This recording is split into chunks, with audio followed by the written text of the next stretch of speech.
but, hey guys, so today we're going to be talking about some what the hell news is going on, and we're also going to be talking about my top 5 favorite horror movies that you should be watching on Halloween.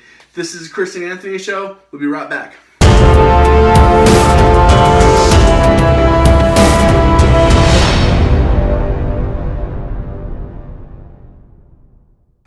Hey guys, welcome back to another episode of the Chris and Anthony Show. Chris, the guy behind the camera, and Anthony, the cool one.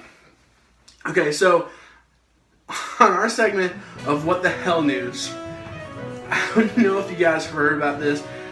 I'm pretty sure you have, but just in case. So last Sunday, Redskins special coordinator, the coach on there, he decided that he was going to pee in a Gatorade cup on the sidelines, okay? I don't know what to say, man. But first of all, why aren't you using the restroom like the normal person does? Second of all, the exact same thing he said was, hey, I didn't know anybody was going to notice. Really, dude? We live in a day and age where everyone has phones. So you're sitting there and you decide, oh, I need to use the restroom. So you just pee in a Gatorade cup right there on the sidelines and just go about your business and then just go back to the game, okay? But I thought that was hilarious, okay? So we're talking about the top 5 favorite horror movies, at least for me.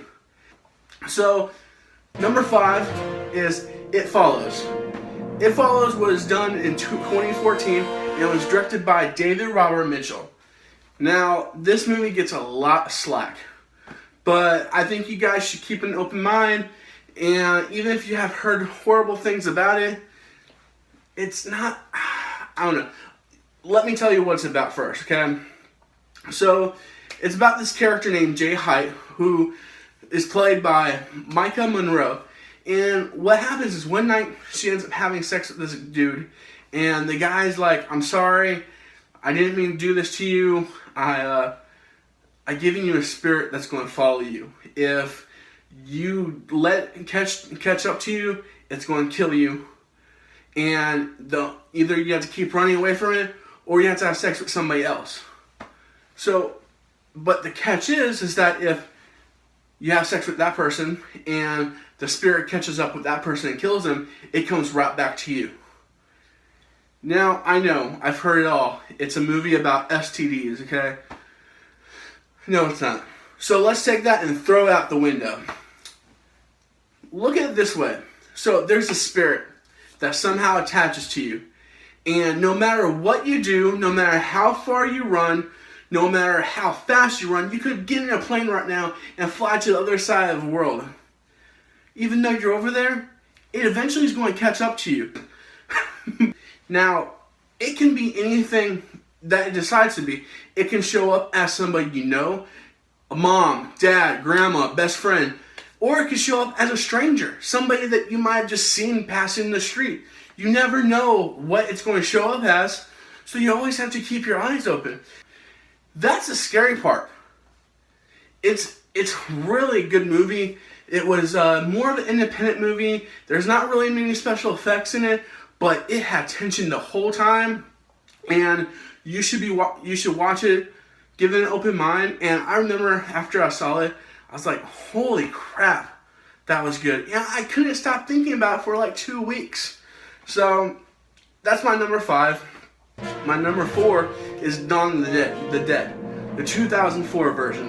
Now, in 1978, George A. Romero did his own version of it. That was the original, which is a good movie, don't get me wrong. But I personally like the 2004 version of it. It was directed by Zack Snyder, and it's about, there's a pandemic that basically has gone across the world, which we all have heard the story. Zombies have started taking over the world. But this one's a little bit different. It's about a character named Anna, which is played by Sarah Polley. And she runs into some survivors Some people played by Ving Rhames, Mekhi Phifer, Jake Weber, people like that. And so they kind of trap themselves into a mall, and they board up the mall, and most of the movie is just them trying to survive in the mall. But at the exact same time, you're trying to figure out, oh, hey, are the zombies going to get in? Or are the humans going to kill each other? So it's very suspenseful. It's done really well. I know Zack Snyder gets a really bad rep right now for Batman vs Superman and Man of Steel. People didn't really like these movies too much, but I feel this is one of Zack Snyder's best movies that he's done. And so if you haven't seen it, you should. If you have, then you know how good of a zombie movie it is. It's personally my favorite zombie movie. So that was my number 4. My number 3 is Scream. 1996 Wes Craven Scream, okay? To me, 1987 was the last time we really got any kind of really good horror movies. So for a decade long, we didn't really get any good horror movies. Then 1996, Scream came out. It reinvented what horror movies should be. So the story is Sidney Prescott, who's played by Neve Campbell. She gets a call one night, and this guy's on the other end that says, hey, do you like scary movies? What's your favorite scary movie? You know, kind of like what I'm talking about right now, so I hope the phone doesn't ring anytime soon, because that would be crazy. But anyways, the story is, then this guy, he starts trying to kill her. But you never actually know who it is, the whole movie. You never actually know what's going on. It has Courtney Cox and David Arquette in it, Matthew Lillard, and the movie is really good. And Jamie Kennedy's in it as well. And it basically has enough comedy in it, and it basically says, hey, these are things you shouldn't do in a horror movie, but then the horror movie is in here. It is great. So when you're sitting there and you're like, oh my goodness, and all of a sudden some comedy happens, and you're like, oh, okay, you dropped your guard, and then bam, all of a sudden all you know is horror starts coming in, and you're like, oh wow, I didn't expect that. So the whole time you really don't know who the killer is until the very end. And some people figure it out, some people didn't. But either way, you're going to end up be like, that was great. It has to be one of my favorite lines is, my mom and dad are going to be so mad at me. Now, if you've seen that movie, you know what I'm talking about. If you haven't, you should, and you'll laugh just as hard as I did. Okay, so that was number 3. My number 2 movie is Aliens. Aliens was directed by James Cameron. In 1979, Ridley Scott directed the first Alien movie. And it's about a spacecraft that lands on this moon. And while they're on there, this is the first movie. While they're on there, they pick up an alien without really knowing. And then the alien gets on the ship and starts trying to kill everyone. And then at the end, the main character survives. And that's where part 2 kind of opens up right there. So it's been 57 years. Part 2 picks up 57 years after the first one. But they finally found the spaceship, and the main character, Ripley, played by Sigourney Weaver, they find her. They say, hey, what's going on? She tells them there's aliens on it. They don't really believe her, and she's like, what's going on? Why don't you guys believe me?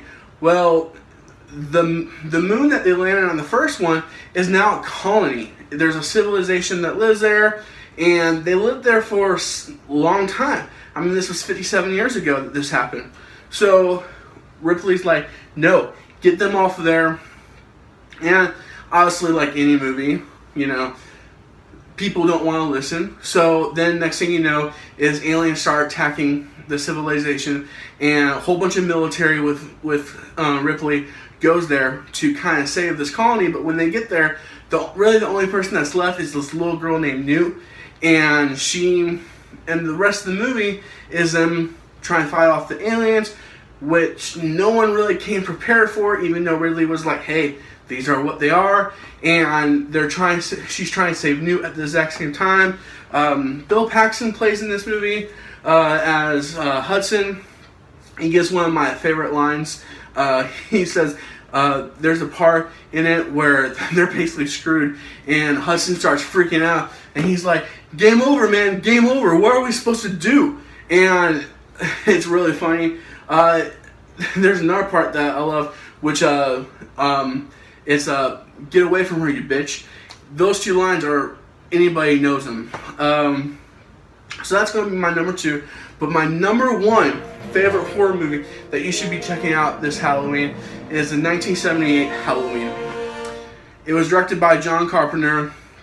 It's with Jamie Lee Curtis, Donald Pleasance, and Jamie Curtis plays Laurie Strode. So Michael Myers, when he was 6 years old, he basically picked up a butcher knife. He walked in, he stabbed his sister to death. He went to a mental institution. 15 years later, he breaks out, and he's trying to get to his other sister.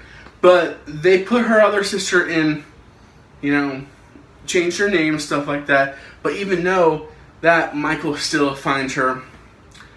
The rest of the movie is him trying to kill everyone and trying to get to her to kill her. Donald Pleasance is the guy who's been watching after Michael the whole time. He's the doctor that's been trying to figure out why Michael is doing what he's doing. But yeah, so the movie is great. People will say that it's one of the bloodiest movies they've seen. No, it's not. But there's so much that happens that you remember as being bloody. But it changed horror movies, because before this, all there was sex, nudity, horrible gore, stuff like that. John Carpenter got on the camera and he said, okay, this is what we're going to do. Basically, in the movie, you have two people making out on a couch, and the camera will pan back slowly and very slowly. The next thing you know is you're in the doorway and you see Michael just standing there. It's the idea that somebody could be in your house at any time, be watching you, and you would never even know it. And it was a psychological thriller as well, and it is one of the greatest Halloween movies. I mean, come on, Halloween's in the name. They had a sequel called Halloween 2. It takes place in the exact same night, so it's pretty much one movie, but Halloween 1 is still my favorite movie. But I recommend you watching Halloween 1 and Halloween 2 together. It's a great experience. But so hey guys, those are my top favorite 5 horror movies that you should be watching on Halloween. And so this has been an episode of the Chris and Anthony Show. Chris, the guy behind the camera, and Anthony, the cool one right here. So hey, comment down below. Tell us what kind of movies you like, what kind of horror movies you like, and also tell me what you thought about my top 5 favorite horror movies. Also, like, subscribe, let people know. But hey, we will see you next time, and you guys have a great Halloween. Later.